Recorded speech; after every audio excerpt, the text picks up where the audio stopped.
it was a matter of circumstance that I kind of just fell into it, and I didn't like discover that there's an emerging esports market in Dallas. I fell into, wow, there's an esports market in Dallas, and it's strong. It's like a center of gravity, and it's a little hidden because it is still an emerging industry. But if you think about it, it's not even that. That's a pretty mature industry. It's just the top of the tournament and competition at the large scale that's really new, but it's been building for 30 years, right? Right. So it's funny because I had this really. I'm trying to get my things in order. I think that Hector Hex from OpTic had reached out to the chamber and said, "Hey, we're thinking about Dallas to move our headquarters there." And I took that call because I think our SVP of Economic Development wasn't there at the time, and I just responded to him and said, "Yeah, you can come on in." And we had a conversation about what he wanted to do. We talked about this idea of an esports mecca. Wait. You talked to Hector Rodriguez before he even came here? Oh, yeah. He was still looking for a place to go, but I come to find out he'd already decided. He knew what he wanted to do. He was just kicking the tires. But wow. This is when him and Ryan were partners, and came in and had a good long conversation. And it was new to me, but familiar just because, like I said, of being tangential to the industry because of my son. Right. I was already interested in it. Wow. And so it's a good conversation. I pitched him like we would pitch any company, and then he took off. Next thing I know, he's announcing on Twitter, "Hey, OpTic fans, we're moving to Dallas." I'm like, okay, well, all right, good. I'm glad. My name is Dr. Marc Williams. Welcome to my Masterclass. I have a PhD in education from West Virginia University. I have a master's in sport management and an MBA from the University of Massachusetts. I even have an undergraduate degree in sociology from William Patterson University. And currently, I'm the Global Scholar Practitioner at HBCU, Florida Memorial University. But I also work for 3 of the largest sports brands in the world: Reebok, Champ Sports, and Foot Action. But I can't go anywhere without my Jordan 1s. Join me and my guests as we explore their rise to the top through adversity and challenges. It's time to help you find a hero in you. Welcome to my Masterclass.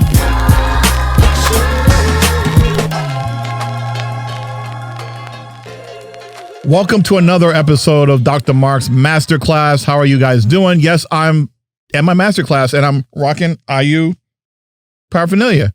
And my guest is like shaking his head because he's a Blue Devil. I mean, yes, a Blue Devil. You know, the Dukies, you know. I told you I don't have a team. You know Mike Krzyzewski. I don't have a team. He doesn't have a team, but he got his degrees from there. He's pretty smart. Everybody's on my team. I know everybody's on this team. I like that. Like the attitude. And, you know, and we are still in a pandemic, and we practice social distancing, my friends. And I got this nice looking Esports Future podcast network. Joined here from Lewis Johnson, the legendary Lewis Johnson, who is also my colleague. I'm proud to know him, proud to be associated with that brother. He's got a great podcast here as well. And I'm happy. All In, it's called All In. Okay. And then also have my other good friend, John Davidson. That's my man's in them. You know what? See, that's just slang. You know what I'm saying? Yes, I have my PhD, but sometimes I just want to talk like that there. But I'm not from the South, so I shouldn't say that there. Okay, I should say more like, "What's up, son?" Because I'm from New Jersey. I know I am, right? But I'm from New Jersey, so I can say "son," right? I've never been to New Jersey, so I couldn't tell you. Shame on New York. New York, yes. Okay, so that's New York saying, "Son, my man." All right, here we go. And you see, my man. I'm never going to tell you his name. This is how dope he is. Say he and I can talk. We haven't seen each other in a couple years, but we can still pick up where we left off at. We're going to tell you a funny story how we met. Anyway. Let me get to you and let you know that, yes, practicing social distancing, very important, 6 feet apart, maybe 7 feet, maybe 8 feet, maybe 9 feet. I don't know. Also wash your hands and make sure that you sanitize your hands. You should be doing that anyway, my friends. I'm not trying to preach to you, but I'm letting you know that the kid here, I've got to practice social distancing. Thank goodness I have not succumbed to this. And I pray for anyone out there that has succumbed to it. But please, I want you to stay safe, please. We need you here. Okay. It also is a reason to stay away from people you don't like. Ooh, did you hear that? All joking aside, everything you just said.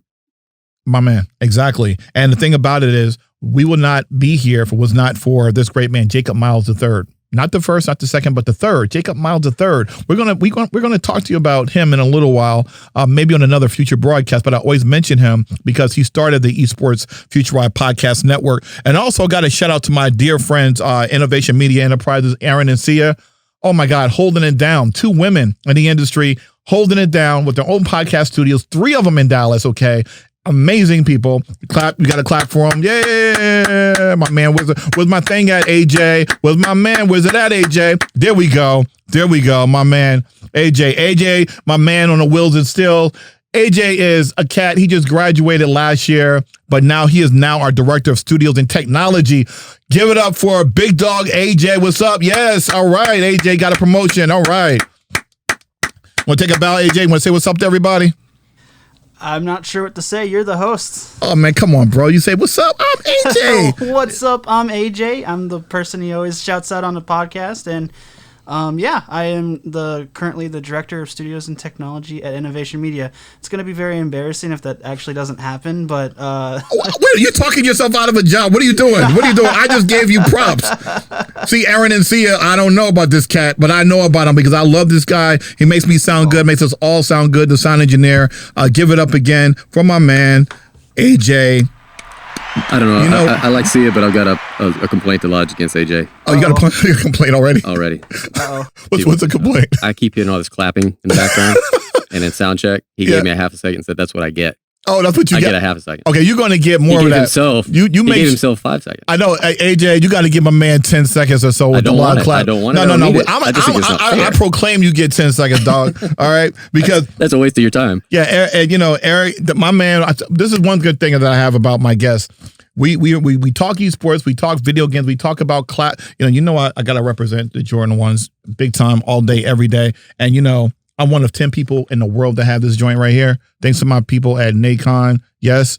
Corey, thank you, brother. My frat brother, A5. Yes, I haven't opened it yet. You know why? Because I wanted to tease everybody and let them know I'm one of 10 people in the world that has this thing. In America, yes. Okay, so this is beautiful. I'm not going to tell you what it's retailed at and market if you were to try to get it from me and put it on Amazon. I'm not going to put it out there.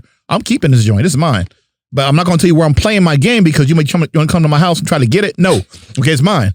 And I'm usually not a selfish person, but I want to make sure that I'm representing. Okay. Did you tell everybody where you live so they can try? Don't tell nobody. No. And I don't put on social media when I'm traveling. Hey, everybody, I'm going to such and such place so they can go rob my house. No. Okay. And I'm drinking my tea, representing. Okay. So you need tea and lemon. And Lewis Johnson told me about this. That's why I drink it. Thank you, Lewis, brother. That's a nice paddle, but those shoes are beautiful. Yes. The Jordan ones. Want to take one? Jordan ones. You know, remember when these came out? How you can't be 84, man. How old are you? I'm 51, man. 50 years old. My man. I worked at a shoe store. I worked at a shoe store when these things were coming out. And I was like, hey, Jordan, I didn't. He said that. Okay, but we're gonna get him up here. What size you wear, man? Oh no, I don't want to wear shoes. You don't wear shoes. My closet has too many things. I'm a runner. I need some ultras. Oh, okay. We can still get you some Nike, some Jordans, some Air Ones. Anytime you want to give me Jordans, you can. I forgot. We're going to talk about your running career too. Oh, for sure. So I love talking about it. We got a young man that's 50 years young. We are in the same group. Why is it that people in their 50s, we look better than the folks that's in their 20s, man? What's up with that? They treated us like babies when we were teenagers. Yeah, maybe. And we take care of ourselves. We don't eat pork. We drink water. Right. Lemon tea. We got the water here, and I got non-alkaline water too. I'm promoting Core water. Core, Core, you better holler at me. You know what I'm saying? This is what we're doing up in here. It's not fake. This is real. But today I have a very special guest on today. That goes by the name of Eric Griffin. Well, who's Eric Griffin? Well, he says, he's all that. Okay. So he is you heard of the Dallas Regional Chamber of Commerce. See, the Chamber of Commerce, I tell people, if I move to a city, this is what I look for. I look for the mayor, the governor, Chamber of Commerce, Sports Commission, and the superintendent of schools. Those are the 5 entities that I look for. But the chamber, they're the ones that he's going to explain what they really do. But the long and short of it is that's where businesses meet businesses, small businesses, large businesses, and they come together and they create a relationship and they create an ecosystem where they can work together in harmony and create opportunities for people all around the city and beyond. But he's going to explain to you what he does at the chamber. He's a managing director. I'm going to try. Yeah, he's going to try. He also worked for the city of Dallas for a number of years and was sustainability manager. We worked for the chamber, director of research and innovation. And as I told you, he's a proud graduate of SMU, which is here, right in Dallas. Yes. You see that, AJ? So give it up. AJ, you got to give it up for him, man. Give it up, AJ. SMU. Oh, well, he gave us a half a clap. Whoa, AJ, yo. Okay, then when I finish talking about him, I'm going to make sure I get this right. So I'm not sure if he has 2 masters from Duke or is that 1? I got 2. Okay, I was right. So let me read this to you. His first master's is in public policy and environmental policy, And the second one is in environmental management and resource economics and policy. Wow. So without further ado, let me give it up to my brother, Eric Griffin. What's up, man? It sounds a lot better than it is. Yes. You, keep it going. 10 seconds. 10 seconds. 10 seconds. Keep it going. Keep it going. No, keep it going. Give me more. That was 3 seconds, man. At 5, 6, okay, 7, 8. Okay. More. Oh, okay, my man. You gave it to him. It's only a 5-second loop, Dr. Marc. You gotta do two 5 seconds worth. So that's 10. Work on the fly, AJ. Yes. So what's up, man? How you been? I've been living really good. Yes. So we met each other 2 years ago. 2 years ago. At the Esports. Almost 2 years ago. It's a little less than 2 years. Yeah, almost. Was that a spring or was that this fall? It had to be summer? In the springtime, but it was late spring because it was hot. Because I ran that Atlantic Boardway and it was hot. Oh yeah, Atlantic City Boardwalk. I'm trying to think. Boardwalk. Yes. And we met because we were at this place called the Esports Travel Summit. Tim Schneider, shout out to my brother Tim Schneider. What's up, brother? So Tim Schneider is the man. He brings the cities and government officials all around the country together to talk about esports. Those organizations from the Chamber of Commerce to the sports commissions, all around the country, over 100 plus cities are there, and they want to know about esports, or they already do esports in their cities, and they're really trying to find ways to enhance the ecosystem. And I met this brother here. We shared the same panel. It was like a powerhouse panel with myself, him, the legendary Chris Chaney, the amazing attorney, and my attorney, Joe Klemko. Who else was on that panel? Brian Yates. Yes, my man, the bearded one. What a ZZ Top looking cat. Good looking brother. We had a good looking panel. We killed it. And that's slang, that's listen, nobody killed anyone, okay? Killed it, basically. Who's your audience? Who are you I don't know. I'm just making sure that I want to make sure everybody understands that I'm not over here promoting killing anybody. I'm saying he killed it. That means that he murdered it. Oop, did I say that? He did well. That means he did okay. That means that he represented. How about that? Anyway, what's up, man? You're a bunny rabbit. Yes, man. You wouldn't kill anybody. Man, come on. I know. Just on a mic. That's why I got a mic on my arm. You know what I'm saying? See, represent. I got to say, you know what? If somebody hands you the mic, it's your responsibility to put out some positivity. Yes, always. And so this is funny. We have learned that in the past several years. And Eric and I, you ever see, you know that you're going to be on a panel with someone and you don't know what they look like. You know a little bit about their background. And we're in an Uber or something. We're in an Uber, right? We're in an Uber, but yeah, you probably looked up who you were going to be on the panel with, but didn't really pay attention to too much about it. Just kind of some reconnaissance, right? And he knew who I was because not too many black people. I was at the conference, but me and Chris Chaney. Not true.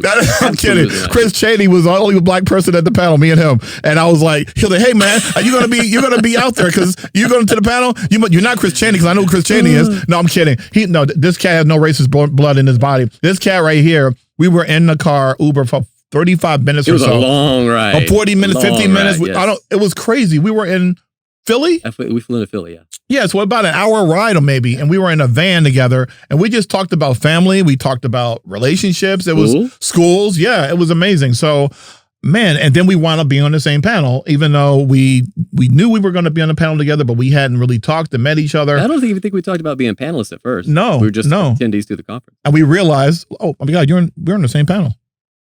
And here's the crazy part. You know how people talk about and they don't be about it. They talk about it. This cat, we got to Atlantic City. I'm trying to think. It might have been 6, 7 o'clock at night.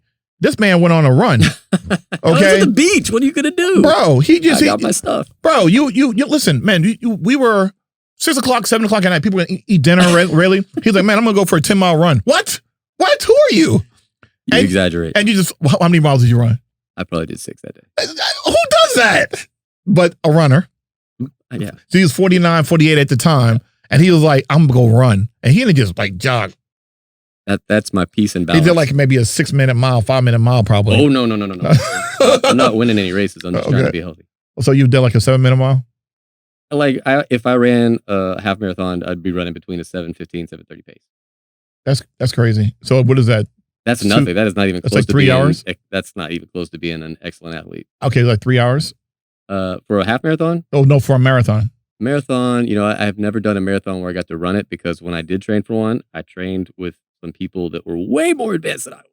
And I ended up hurting myself and popped an IT band. It didn't burst, but it was bad enough that I couldn't train for a couple months. And I'm telling you, I rested because I wanted to do this marathon.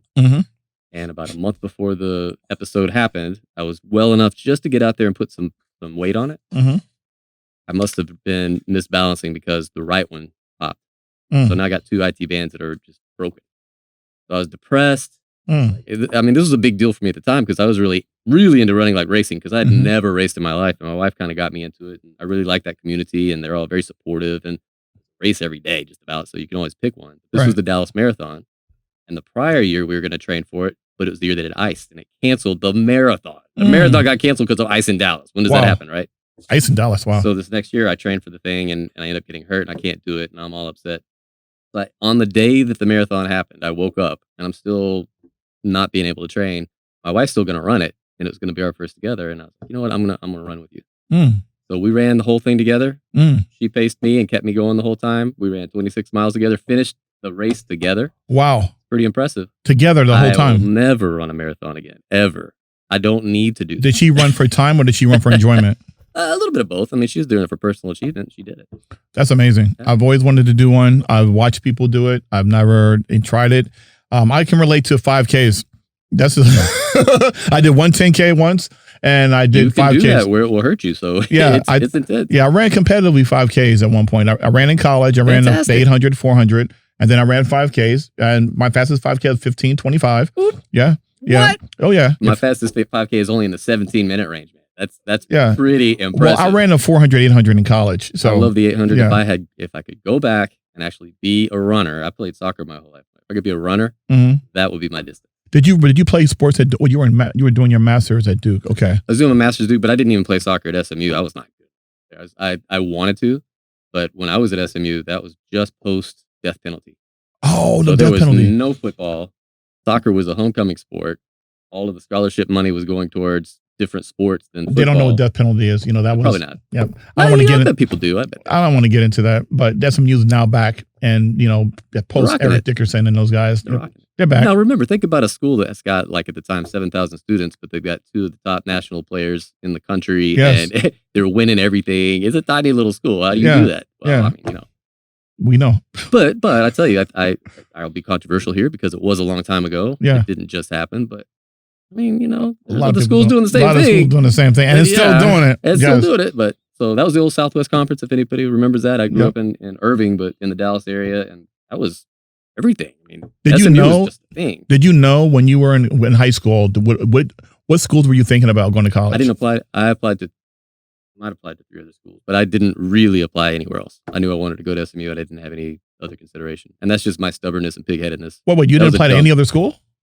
I believe I applied to 2 more, but I didn't really even pay attention to it. SMU was it for you? Yeah, it was going to be it. Why is that? Because I was not very smart as a teenager. But SMU, I mean, come on. No, it's a great education. I'm just saying it would have been more wise to look at explore some options. I did go to Sewanee. I went up to Sewanee to visit that in Tennessee, and that's a beautiful campus, and it reminds me a lot of Duke actually. But I think that's how I ended up at Duke from SMU. Is that it's the same principle, being a Methodist school. Not that I'm a religious person, but it's the same characteristics. It's just that North Carolina is much more wooded and beautiful and hilly, and you know, Dallas is Dallas. Yeah. I love it, but it's not a lot of topography. Yeah. Did you ever think? I'll shout out to Oak Cliff, and I'll shout out to Little Forest Hills, and I'll shout out to a couple of places in East Dallas that I've lived, but the rest of it's flat. Oh, so you lived in how many places? You lived in Dallas, East Dallas? I've lived in Lake Highlands. I've lived in Lakewood. I've lived in Deep Ellum. I've lived in Oak Cliff. I've lived in Lake Highlands again. The M Streets. Wow. Did I say Deep Ellum already? No. Deep Ellum. I've lived all over the place. I'm looking to get back in Oak Cliff now, though. So you know pretty much this whole community, this whole area. You know, I try. So let me ask you a question. I heard that, you know, folks that are in Frisco versus Dallas, there's always this, what is that? What is that about? Tell me. I don't know. I'm not from here. Now, I lived in Valley Ranch and Capel area when I lived here for 3 years. I was oblivious to any of that because I worked in, you know, for Foot Action and we sponsored everything. So you did tell me that. I was just excited to be here. But then when I come back and I hear people say, well, they're from North Dallas and they're from Frisco. And I'm like, well, to me, it's the same thing. You don't tell somebody from Brooklyn and Queens that they're the same people. They're not. But at the end of the day, they all scream and holler, New York, we're proud to be here. So what is it about the two? Because right now they say Frisco, Dallas, you know, this is the Silicon Valley. You got everything here around esports and video games. It's become this juggernaut. And I understand why, Jerry Jones, Mark Cuban, they really help build the infrastructure. And you got places like Houston, 13th, this third largest city in the country, where Dallas is like the 13th, 14th largest city. How do you explain what Dallas has done around the ecosystem, around esports? That was a whole lot of questions. It is a whole lot of questions. Where you want me to start? Okay, we're the 9th largest city. You're the 9th now. The chamber, who I'm going to talk about quite a bit today. I'm sorry, he would know this, and I'm over here trying to tell him his own demographic. Did say you're not from here. It's okay. I forgive you. But we are a regional chamber, so we cover the metropolitan statistical area. So that's 13 counties, depending on how you measure things. But the actual definition of the Office of Management and Budget is that there's 13 counties in the metropolitan area. And we pretty much represent the urban counties, but a lesser degree to where Fort Worth is, because we've got a super strong chamber over there. We primarily focus on Denton, Dallas, Collin County. We're ambivalent about economic development locationally where it happens. We're just here to support the entire region and try to have a sustainable economy based on innovation. And that's why we're talking right now, because that's how I got into esports, beyond having a son that's a gamer and me playing since I had an Atari or like a Pong. Pong. Yes. That was a long time ago. That dates everybody. But I mean, it's in everybody's life. People just don't really realize it to the degree that they should, I think. But so ninth largest city, we are the fourth largest region. Sorry about that. Chicago's just ahead of us. At some point in time, that's going to flip. Houston and Dallas will both be bigger than Chicago in the next couple of decades. As far as the difference between Frisco and Dallas you brought up, I don't know, man. I think that's a myth. You want to be from Queens or Brooklyn, that's fine. There's a long history, but Frisco is pretty new. There's not that history of opposition, So I to a degree, I think that's a myth. Right. I think it's healthy competition when you do. I mean, you got to understand this. The dynamics of this environment are that we have Dallas and Fort Worth, which are huge anchors by themselves, right? We have another 12 cities that have 100,000 in population, and they've got their own goals. They've got their own elected officials and priorities, and they're able to do what they need to do in this big. I just knocked my water bottle. This big ocean that we have, but we play together pretty nicely. Okay, and that's where the chamber gets to sit pretty. Is we get to sit in the middle of the politicians, in the middle of the university and college CEOs, in the middle of the nonprofit world, especially on issues related to economic development. And when you gave props to what chambers do, we are what I would call a full service chamber. Chambers have different functions all over the country, primarily business development, business to business, recruiting talent.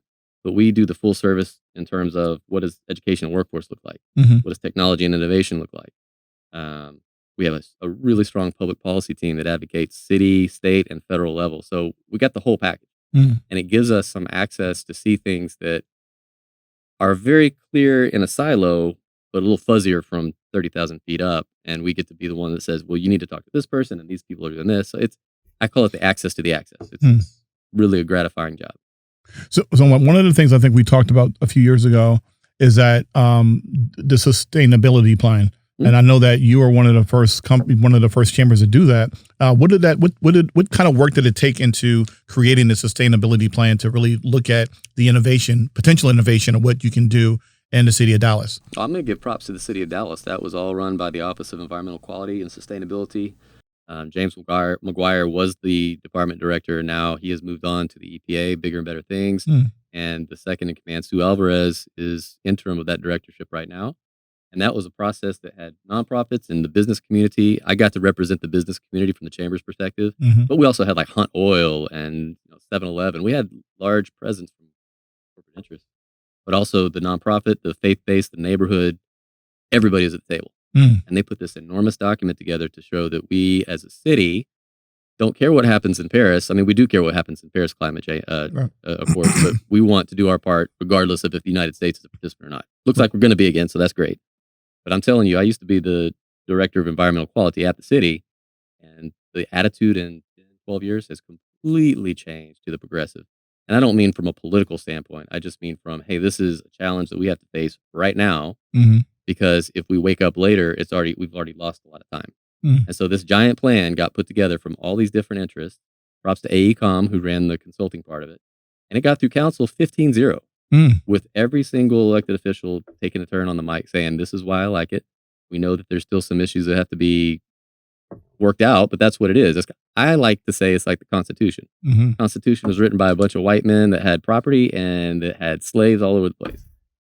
They didn't write that into the Constitution, though. I mean, technically they did, but they also wrote a document that could be changed because they knew they weren't perfect. maybe that's an idealization of what they were doing, but it is an open document. Right. We can change it if we want to. That's why we have amendments. Same thing with the CCAP. We've said, here's what we need to get. Here's a range of options that we can use. We don't have to pick them all. Not everybody's going to like them all, but we can kind of be the water that goes around the rock as we go on. It was very gratifying to be involved in because the chamber supported that work. Wow. Now, did you see the emergence of eSport? I mean, even though you had that document, did you know it was going to take off like this, especially in Dallas area and Frisco, and then Jerry Jones purchasing Complexity? I mean, because I'm looking at it as, I tell people, if this is baseball, this is inning number one, because the sky's the limit. When you see Jerry Jones and they create this Complexity piece, I'm thinking that's just one city, and this is the ninth largest city in the country. What are other cities going to do in the future? Same thing with the universities. What are they going to do now that Ohio State is like the largest, Power 5 school has now made it such a big commitment in terms of the esports arena, but also the academic side of it. I mean, where do we go from here? I mean, did you see this coming? It was a matter of circumstance that I kind of just fell into it, and I didn't discover that there's an emerging esports market in Dallas. I fell into, wow, there's an esports market in Dallas, and it's strong. It's like a center of gravity, and it's a little hidden because it is still an emerging industry. But if you think about it, it's not even that. That's a pretty mature industry. It's just the top of the tournament and competition at the large scale that's really new, but it's been building for 30 years, right? Right. So it's funny because I had this really. I'm trying to get my things in order. I think that Hector Hex from OpTic had reached out to the chamber and said, hey, we're thinking about Dallas to move our headquarters there. And I took that call because I think our SVP of Economic Development wasn't there at the time. And I just responded to him and said, yeah, you can come on in. And we had a conversation about what he wanted to do. We talked about this idea of an esports mecca. Wait. You talked to Hector Rodriguez before he even came here? Oh, yeah. He was still looking for a place to go, but I come to find out he had already decided. He knew what he wanted to do. He was just kicking the tires. But wow. He and, this is when him and Ryan were partners, and came in and had a good long conversation. And it was new to me, but familiar just because, like I said, of being tangential to the industry because of my son. Right. I was already interested in it. Wow. And so it's a good conversation. I pitched him like we would pitch any company, and then he took off. Next thing I know, he's announcing on Twitter, hey, OpTic fans, we're moving to Dallas. I'm like, okay, well, all right, good. I'm glad. At the exact same time, that's when Marc Rufael was looking for a place to go, coming in from, where was he before? Was he in North Carolina? Because I just seen he had some investment opportunities that maybe didn't come through or something. And he was thinking about either going to Austin or Dallas, and he ended up coming to Dallas. And this is like all in the same time frame. And it turns out that our big boss, Dale Petrosky, who is our CEO, actually met Marc on an airplane one time and got invited to an esports event and went years before. Wow. And knew him.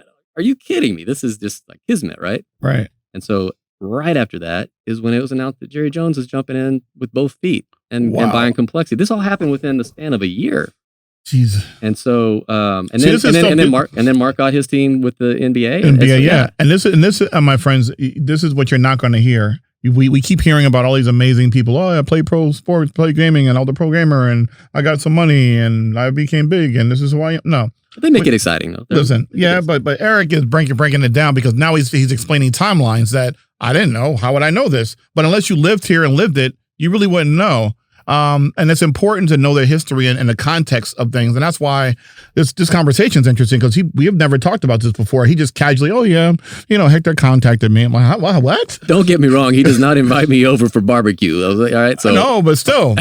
But you're rocking something underneath that shirt of yours, aren't you? I did this just for him. This is for Hex right here. Okay, Hector, look, we look, now, Hector, now over this camera, over this camera. The funny story is it does have their logo, but he gave me this hand-me-down shirt. Didn't even tell me. He pranked me, and it's like a dude that hadn't been on the team. I'll show you. It's an old shirt. Let's put it that way.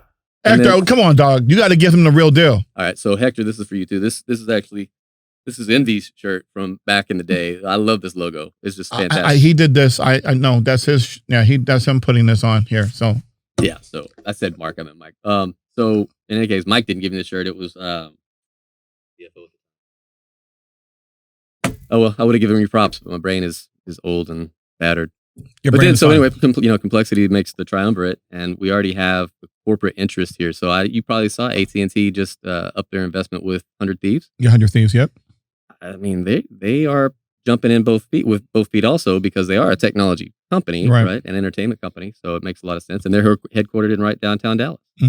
So I start to see all of these pieces that actually make up this industry. You're looking at the architects. HKS is super involved in stadium construction. They worked with, I'm going to pick their name, with the Paris team that, you know. I know. See how much I don't know? No, you do know. So we're going to come back to it. We'll come back. Yeah. You can look it up on your phone while I'm talking. Yeah, go ahead. So anyway, yeah, HKS is doing big business all over the world on doing like not just esports stadiums, but the infrastructure to make it an activated spot where people come all the time. Like it's a community resource. That's pretty cool. And you see the legal field that need to represent the interests of the players because it's kind of a wild west at that point. Esports wasn't a wild west, but protection and, am I an employee and what are my trading rights and all that kind of stuff. And like at the college level, is there professionals, not professional, but associations that are looking out for their interests? Now there are. This is all happening at the same time. PSG. So basically what I did, my boss was like, all right, my boss is Dwayne. I'll shout out to Dwayne because he also let me have time to do this today. What's up, Dwayne? Thank you. We were going to do like a one-pager on what does the esports industry look like in the Dallas area. And I started thinking about it, and it may or may not have worked out. I actually like the finished product, and I'll leave a couple with you for when I get a couple of copies. We made posters for 2 specific events, and the posters were about the business of esports in the Dallas region. So you got Marc Cuban up there talking about why it's the biggest thing since oil. And you got Jerry Jones saying, this is a game changer, and he doesn't make too many bad decisions when it comes to money. Right. And you have all these people that are involved in investment, and you have the accelerators that come to town, like Stadia Ventures comes to town to do an esports accelerator program. They're in Kansas City, but they come here to do that. They're going to kill me. They're in St. Louis. They're in St. Louis. Yeah. Sorry, I'm part of Stadia. Yeah, Tim. Yeah. So I'm a part of Stadia Ventures as well. So see, I can catch myself sometimes. Yeah, you got it. That's why I came back and said, yeah, it says St. Louis. Yeah. So they come here to Frisco to do a cohort in the spring, right? And then traditional sports technology in the fall. I think, it's today. Actually, we're doing a cohort right now. Fantastic. I'm glad you're here doing it. And they have mentors from every professional sports league. They have, including me. Including you. Yes. Including the 800-meter runner. Yes. Yeah. So, it just made sense to start talking about what are all the things that make life for an esports organization, whether you're a team or an organization or an ancillary organization or somebody in the supply chain, to move here, to come relocate here. We are really concerned about emerging technologies and how they get used. So, 5G and IoT and artificial intelligence and extended reality and blockchain technologies, all those have a place in the esports industry. And once they overlap with one another, that's when they become really powerful. Right. So we were just carrying that message out and putting it out there to say, if you want to come here, you've got a home. Right. You've got a place that will give you support. Right.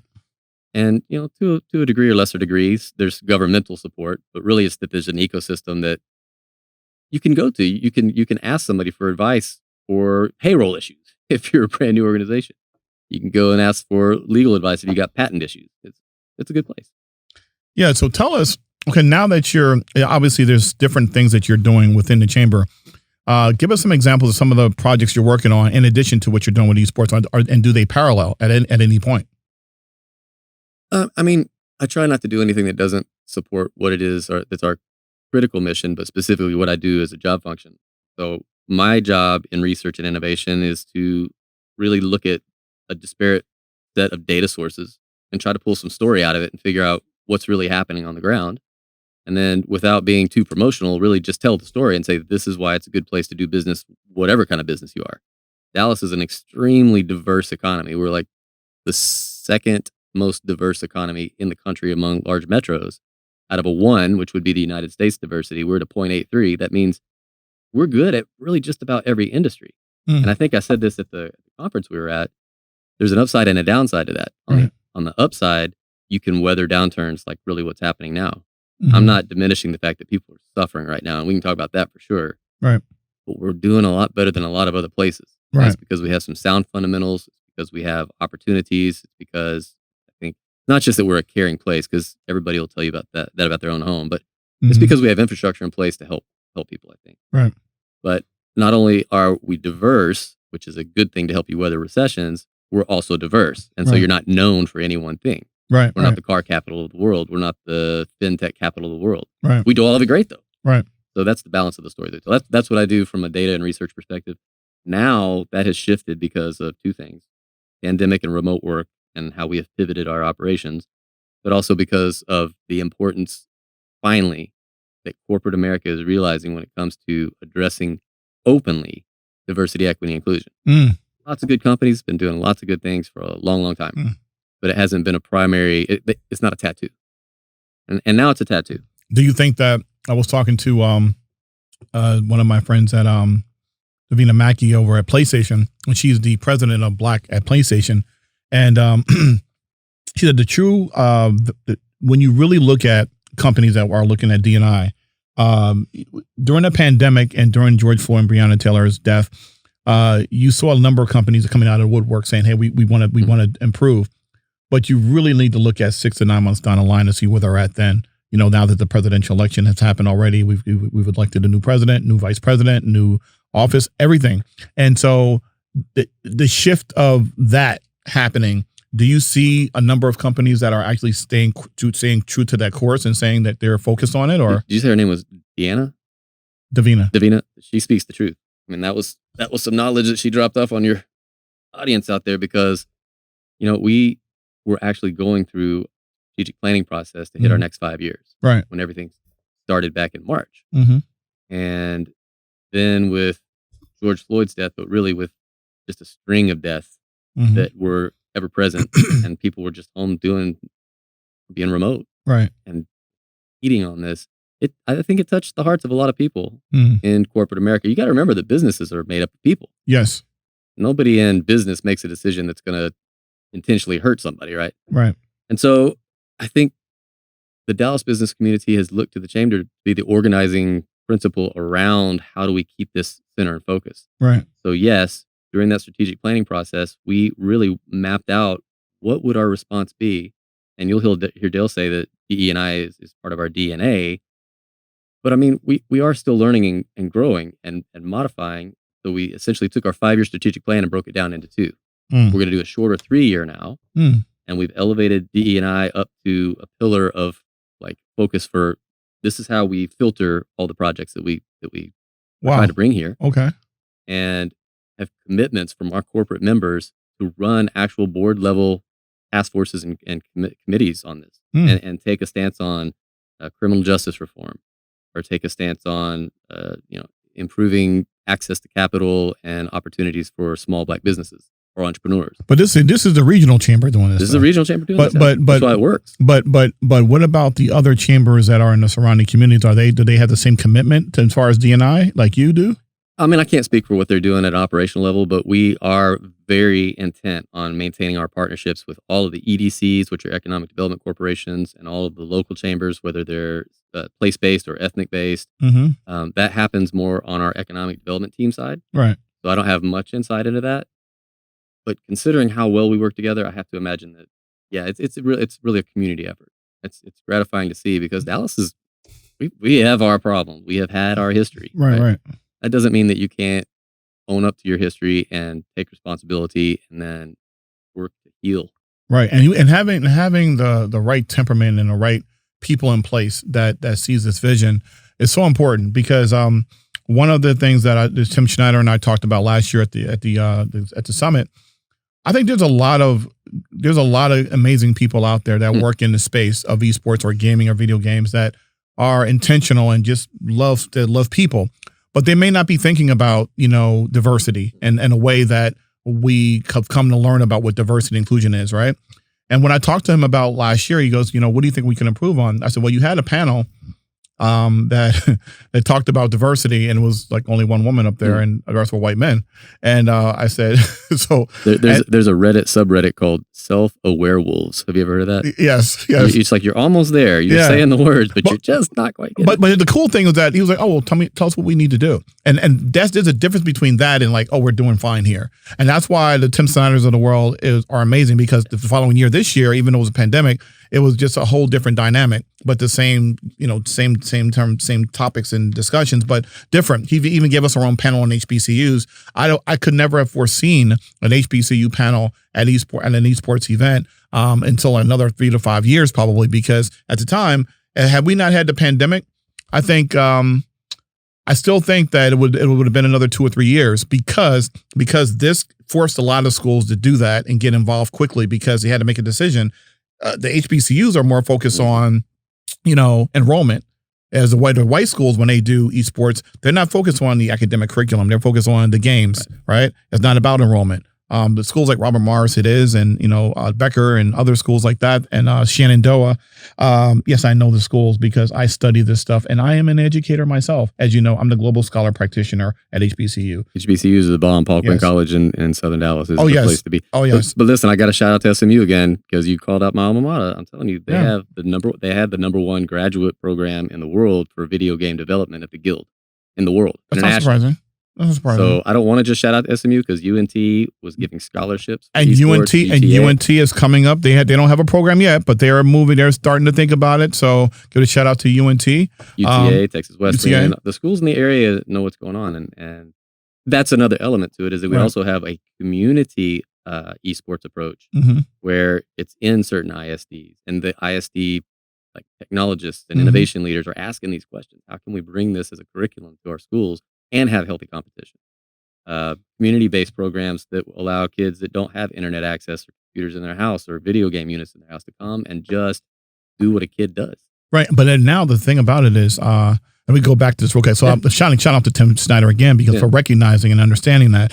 One of the things that I find interesting is that when Dallas is one of the few school systems in the country that actually has a curriculum base that's focused on getting young people connected to the curriculum of esport.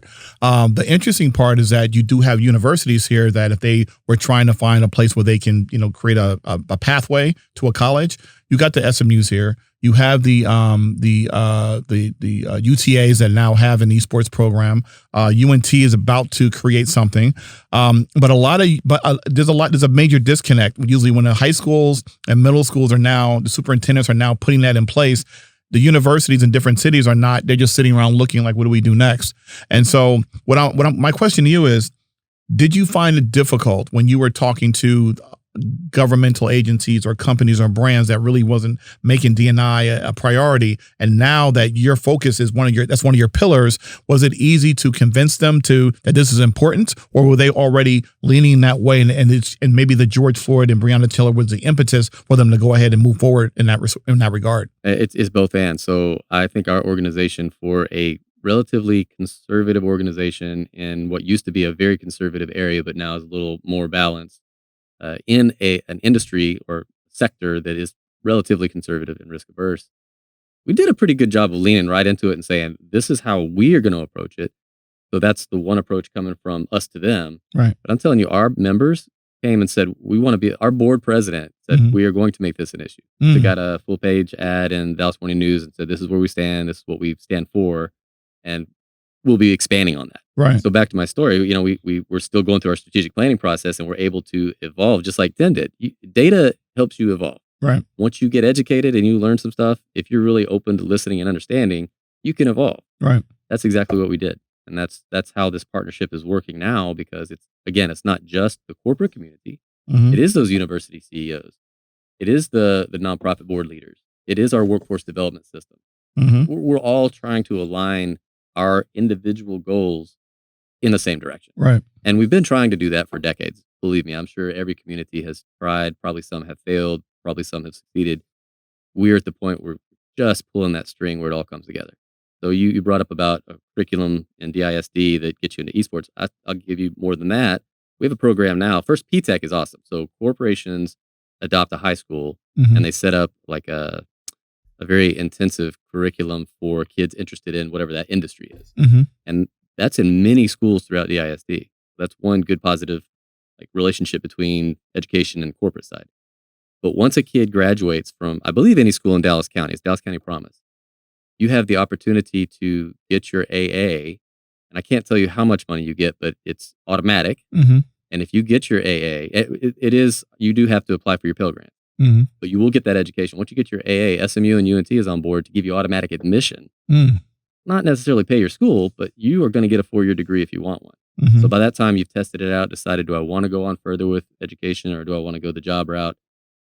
That's the kind of solutions that communities all over the country, all over the world need to put together if they don't already have them. Right. It's a cradle to grave assessment or conviction that you are valuable as a community member.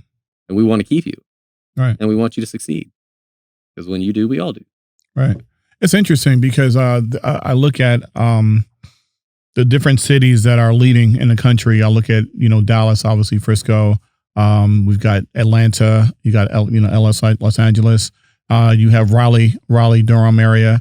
Outside of those, I'm thinking of places that I'm hard pressed to find a lot of major cities that are really committed to this, and to the point where you're really hearing them making noise. I know that that the city of Charlotte is now starting to explore and trying to figure it out. I was surprised that Tampa, Florida, they have Super Bowl coming, and they're like, no, not interested yet. And St. Pete, and I'm like, what? But in Florida and Miami, where I'm at, there's a hunger there. There's an interesting bubbling ecosystem there. And then you have Miramar, Florida, which is the neighboring cities between Miami and Fort Lauderdale. So I'm excited about the potential. Where do you see in the next, before I even go as far as your projections in the future, when the pandemic happened, a lot of cities were scrambling, trying to figure out how do we recover, right? City of Dallas didn't miss a beat, it seemed like, during the pandemic. I mean, tell us about that. How did you position yourselves, and how did you go about creating sustainability for what you're doing and then projecting what you're going to do in the future? That's a good question, and we're still trying to figure it out today. But the first thing that we didn't do is say, how do we recover? Because we didn't know where the bottom was yet. Right. And we didn't just write it out. We did put up as many firewalls as we could, and kind of came together as a community to say, I don't want to get into too many politics, but there's a lot of issues between different levels of government when it came to how do you stop this pandemic? Do you need to have a mask requirement? Do you need to have a ban of certain types of businesses for a little while? And it was contentious. So I think we missed an opportunity to kind of curtail where we could have been. But that's water under the bridge at this point. So we didn't start off by saying, we're working on recovery. We need to figure out, what is this beast doing right now? So we jumped in and started trying to look for real-time indicators that would help us understand what was happening. Because there's only 55 or so of us. It's not like we're a giant staff. I think I tell everybody we punch way above our weight in what we do because we're in so many things. But it's because we put people with passion in the positions that best suit them and let them just go take care of it. And it's been very effective. So what we did as a team was put together this real-time thing called the Economy in Brief, and I highly recommend you go look at it because that makes me look really good when you go look at that Economy in Brief. I will do that, and we got this recorded, and I'm recording this on my phone as we speak, so this is going to go up on Twitter tonight. So my performance plan has in it that I need to increase the reach of this Economy in Brief, and so I'm only here talking to you today just to talk about the Economy in Brief and a few other things. Okay. The Economy in Brief. Okay. No, I'm serious. If anybody wants to hit me up on LinkedIn, I will tell them how to get to it. This may not be the audience, but if you're interested, and if you have an economics background and want to tear the thing apart, I would keep looking for people to tell me what's wrong in it. Hey, but my followers on LinkedIn is crazy. So I'm putting this out tonight, a sneak peek before this comes out. By the time people this airs, it's going to be a month or so ahead. But I'm going to do kind of a sneak peek. Yeah, I'm going to do a sneak peek. And I want to remind you, everybody, we're listening to the Esports Future Podcast Network. Wait. This is being recorded? Don't tell anybody. Yes. So reminding everybody, nobody knows this, but just, me and Eric. This is the Esports Future Podcast Network, Innovation Media Enterprises. Aaron, thank you so much. And my big dog in the back, AJ, with his new position, Director of Studios and Technology. Could not be possible without our guy, our man, the RZA, the head. People like, what's the RZA? Wu-Tang Clan. Come on, guys. You got RZA on staff? Yeah, but he's on staff. I'm back there, and Jacob Miles the third, not the first, second, but the third. You know what I'm saying? And we talked a little bit about Hector Rodriguez earlier, from OpTic, the legend. And I'm so proud of this amazing thing, because when you and I met, I was still trying to wrap my head around all of this, even though I was immersed into the gaming industry for 21 years, doing product placement, all that wonderful stuff. But then the academic side kicked in, and I was wondering how do I, connect the dots? And at the time we were trying to form a partnership with Wimstocks of Collegiate Star League. And we did that. And last year, the end of 2020, the Esports Observer. My brother Kevin Hitt, major writer there. They did the top 5 stories of the year, and the number 1 story was self-promotion. Hector. Yes, it is self-promotion. That's right, self-promotion. I got a podcast. I got to talk about it. Absolutely. That's why your career is taking off and my career is tanked. No, your career since I was on a panel with you, my career is tanked. Oh, stop it. Your career is over there. Yes. So we got some core water for you, brother, right here. But I didn't drink out of it. I just poured it, so you're good. Oh, man, I gotta put my lips where your lips have been. No, my lips haven't been on it. No. See, no. I just poured it straight from here to here, brother. So, as you see, shout out to Core. Yeah, shout out to Core. It's a Core. Are they a Dallas business? And you know what? Core, he runs. So we got to make sure we get him some Core water. And I'm going to put that out there too. I'm going to put this on my thing. Hold on a second. Keep pouring it. Hold on a second. Let's do this. Pour it back in there, yeah? Pour it back in there, yeah, so we can show Core water. I can't do that. I'll get the equipment on it. Hey, Core, look at Core. We are drinking your product here on the set. And my man, Eric, he runs half marathons. Maybe not going to do a marathon again, but we're representing your brand right here. So promotion, all sorts of promotion. I'm into the 15Ks right now, so let's get that race to be popular. Okay, we'll do that. And here's the deal. So Hector Rodriguez, I'm a fan. I've never met him yet. Yes. That's funny. That is funny. Boop, all right. Boop, boop, boop. Yeah, that is too funny. And so Hector Rodriguez is someone that I've admired from a distance. And then when we did the complexity deal with the John Davison and GameStop, I remember Hector being in the video, and I'm like, "That's Hector Rodriguez. That's Hector Rodriguez." I was a fanboy at the time. I forgot to mention GameStop. Thanks for saying that. Yes, I got to mention GameStop, and John is the man here in Grapevine, Texas. Yes, and John made that stuff happen.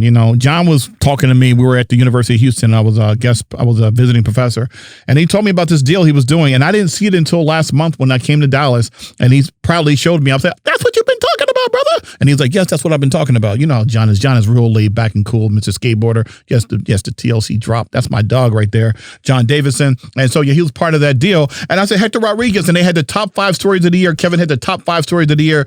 Hector Rodriguez, of course, going back to OpTic, number 1 story. Your boy came in at number 2. Yes, the kid came in at number 2. So that means that I got to get with your boy. I got to get with your boy. I got to get with Hector Rodriguez. I don't think number 1 ever looks at number 2. I know he probably doesn't have no idea. He has no idea. But guess what? Number 1 and number 2 story with 2 brown people. Ooh, that's nice to know. Ooh, that's not. I had not even considered. Yes, no women up there. And no women, but top 5 is going to be a woman up there next year. Maybe number 1. Okay, maybe Cian Aaron should be number 1. Okay, from Innovation Media Enterprises. I don't know, but think about that. What is that saying about the ecosystem and how progressive the Esports Observer is? It's expansive. Yes, and the Sports Business Journal, who's the parent company, which is the Bible of the sports industry, and the Esports Observer, to me, is the publication for esports for me. And so I got to give a shout out to James Fudge and Dave Morgan. Thank you so much for all of that. But the point is, Hector, so you got to make the introduction to your boy. You're so excitable. Yes. You have so much energy. You make people want to do what you're doing. Yeah, man, you need to do a podcast, dog. You're here. No, you're here in town. You need to talk about How about other things that I would How about this? How about this? How about every show that I do, you give me at least 5 minutes to do what you're doing in Dallas? Because we're here in Dallas. Like a man on the street thing? No, a man at the chamber thing. I don't want to drive all the way up here every time. I'm sorry. Bro, we can do Zoom. Zoom? I live my life on Zoom. How about if I feed you? How about if we feed you? You do vegetarian food? Hey, AJ, can we feed this man next time he comes? You're supposed to say yes, brother. You have to know who's on the bus and what seat brother, they're we gonna have to reevaluate your position, dog. You're supposed to say yes, Dr. Marc. You just said I was the boss earlier. Which one is it?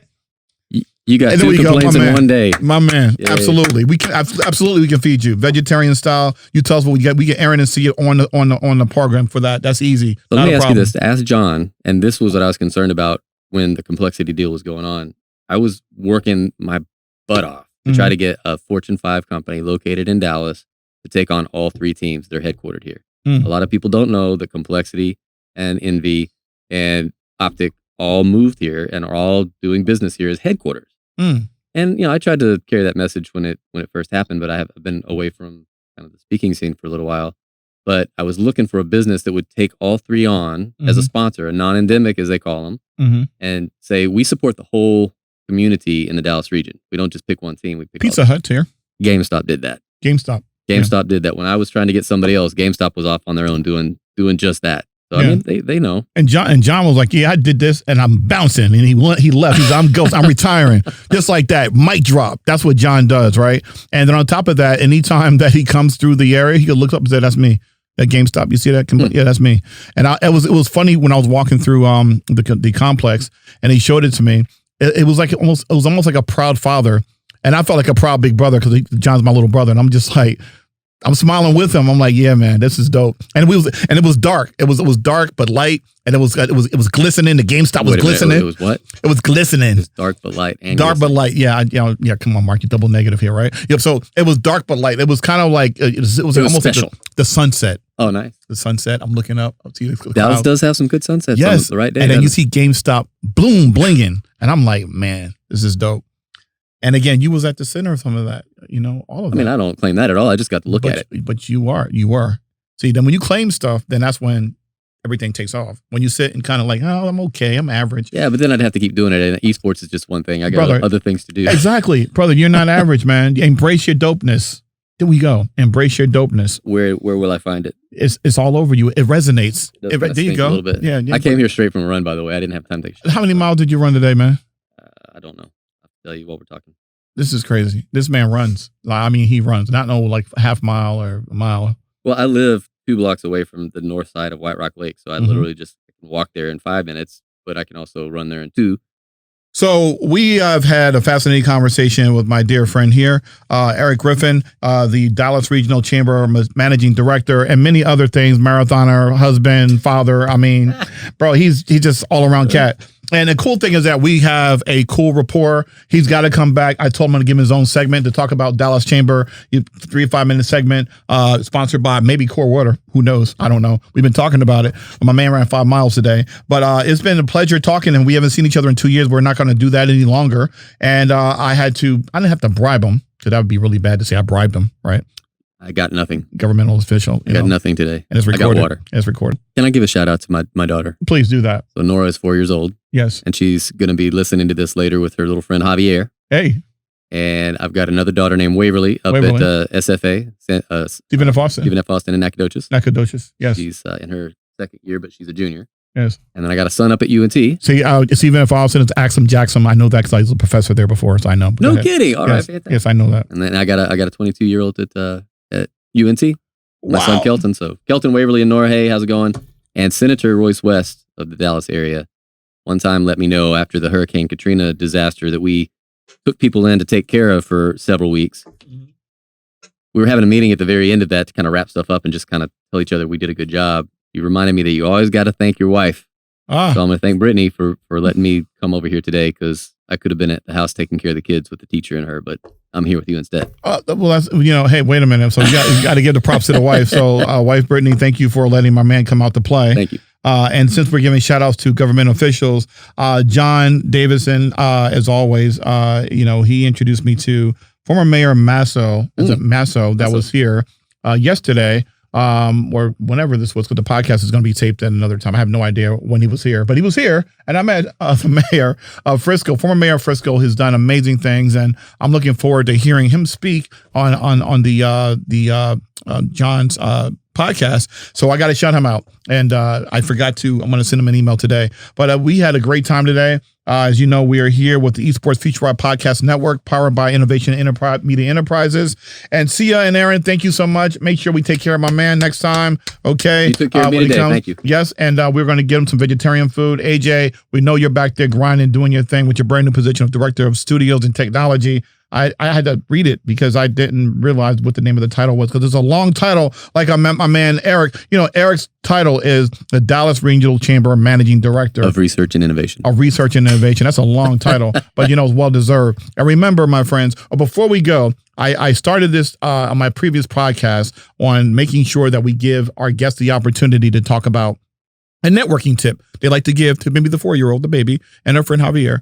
And maybe high school kids and, maybe middle school kids. What is a networking tip that you can give to someone that can maybe help them with their career? Man, that's an excellent way to end this show. I've got 2. Yes. Number 1, if you're a little bit older, maybe you're, junior, senior in high school or even into college, you got plenty of social media platforms you can be a part of. Definitely get on LinkedIn, because there is a reason to do that. I know it's boring. And when I was your age, I did not want to do that. I thought it was kind of like self-promotion. I wasn't really happy with that. But now that I look back over my career and I'm 50 and I can call somebody and be like, hey, I haven't talked to you in 10 years, but whatever. That's pretty powerful. Yes. And so now here I am stuck at home doing remote work, right? Mm-hmm. And all these people pop up in my feed that I'm connected to. And I'm like, just reach out and say, hey, what's Yes. going on? I hope you're healthy, happy. That's it. Yes. Nothing else. Don't need anything from you. Just how's it going? Second thing is exactly what we're talking about right now, which is really what interested me in esports. Mm-hmm. And it's the opportunity to turn that into a vehicle for social change. Because my son, like I said, has been a gamer for a long, long, long time. And he's got friends all over the world of all different ages, doesn't know what they look like, probably will never see them, but they're friends. He leads them, they lead him. It's mutual respect. That's pretty powerful in today's age. Wow. I think we talked earlier that, you got a microphone on your arm. Right. Somebody passes you the microphone. It's your opportunity to speak. It should be something impactful and powerful. Amen. And not negative and divisive. Amen. So there you go. Esports can do that. Yes, esports will do that. And on that note, I just want to say thank you to the RZA, the head, Jacob Miles III, not the first, not the second, but the third, and for creating this wonderful opportunity for myself and many of my colleagues. To all my colleagues, I can't name them all, but you know who you are. Thank you so much for all your support. And again, remember, you can't control anybody but yourself. And, Eric said some interesting gems about social change and using LinkedIn. LinkedIn. I tell everyone that, and he and I didn't talk about this, but that is, to me, the most powerful platform on social media. And also, if you look at the demographics on LinkedIn, in terms of all of the other demographics on all the other social media, do you know where the money is the most, where people generate the most income? It's on LinkedIn. 3-1 by far. And so when you're thinking about your future, think about that. And then lastly, you can control 3 things: what you think, what you do, and what you say. What you think, what you do, what you say. Thank you again for a great show. See you soon again on Dr. Marc's Masterclass. Peace. Thanks for listening to Dr. Marc's Masterclass. I pray you enjoyed yourself today. I had a good time. I don't know about you, but this podcast is part of the Esports Future Wide Podcast Network and is produced by Innovation Media Enterprises. Please be sure to subscribe on your favorite podcast channel and let us know how we're doing by leaving a comment or a review. Class dismissed.